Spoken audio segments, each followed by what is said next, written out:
Aloha! Magandang gabi po to our lovely client na nagmamay-ari nitong slim lap bangle in single screw. So, Ma'am G, ito po, ganito yung instruction kung paano nyo buksan ang single screw. So, right now po, naka-lock talaga siya kasi nakikita nyo itong line na to. Ito yung screw. Naka-line talaga siya horizontally yung linya na to. Ibig sabihin, naka-lock siya. Pero pag gusto nyo po siyang i-unlock gamit itong screwdriver, ayan. Ganyan nilang po natin.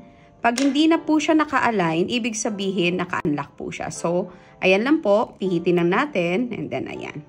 Pull lang. And then, hindi siya basa-basa nahuhubad dahil pag pinasok mo yan, may click pa. Narinig nyo yung click. So, ibig sabihin, first lock niya yon. Pag gusto nyo pa siyang i-lock talaga, then again, kailangan nating i-align itong screw horizontally, uniform dito sa mga naka-engrave niyang details. Okay? So, ayan po. Maraming salamat and congratulations, Ma'am G!